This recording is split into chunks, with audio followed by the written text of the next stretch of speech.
कहीं दूर एक छोटा सा गांव था जिसे सभी भूतिया गांव कहते थे। यह गांव अपनी रहस्यमयी और विचित्र वातावरण के लिए प्रसिद्ध था। इस गांव के बारे में कई किस्से और कहानियां चर्चा में रहती थीं। लेकिन क्या वास्तव में वहां कुछ जादू होता था या सब कुछ बस एक भ्रांति था, यह किसी को नहीं पता था। एक रात एक युवक नाम विक्रम उस गांव की तरफ रास्ता काट रहा था। वह अपने दोस्तों के साथ एक मनोरंजन यात्रा पर था। वे सभी गांव की खोज करने के लिए उत्सुक थे। जब वे गांव के पास पहुंचे तो उन्होंने देखा कि रात की गहरी आंधी के बावजूद वहां एक अद्भुत रोशनी है। गांव के घरों की छतों पर चमकती चांदनी के चिन्ह थे। विक्रम और उसके दोस्त चौंक गए। यह कैसे हो सकता है? विक्रम ने चौकीदार से पूछा। यहाँ कुछ अद्भुत होता है, चौकीदार ने कहा।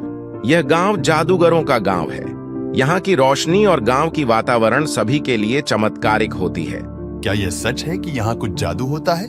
विक्रम और उसके दोस्त इसे सुनकर आश्चर्यचकित हो गए। वे गांव के अंदर घुस गए और वहां विचारशीलता से घूमने लगे। गांव के लोग भी अद्भुत थे। उनकी बातें, उनकी आदतें, सब कुछ अलग था। वे सभी खुश और संतुष्ट नजर आते थे। एक दिन विक्रम ने एक बुजुर्ग व्यक्ति से पूछा। व्यक्ति ने मुस्कुराते हुए कहा, हाँ, ये सच है। हमारे गांव के पास एक प्राचीन मंदिर है जिसमें एक पवित्र देवी की मूर्ति है। उस मंदिर की शक्ति ही हमें यह अद्भुत गांव प्रदान करती है।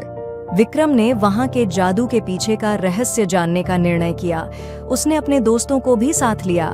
गांव के पास की जंगल में उन्होंने एक प्राचीन मंदिर खोजा।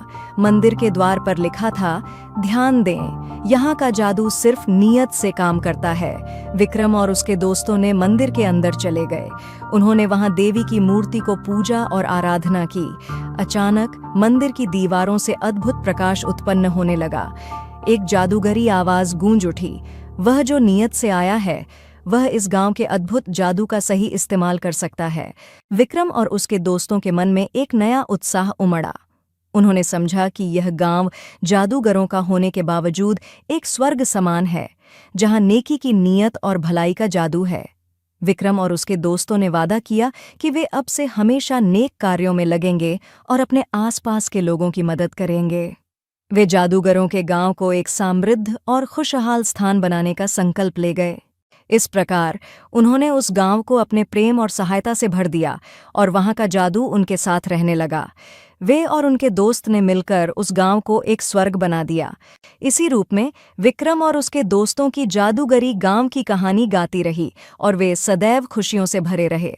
आज के बाद जब भी कोई व्यक्ति उस गांव की ओर देखता तो वह वहां के अद्भुत जादू की कहानियां याद करता और उसे यह याद दिलाता कि नेक नीयत और भलाई का जादू हमेशा से सबसे बड़ा होता है।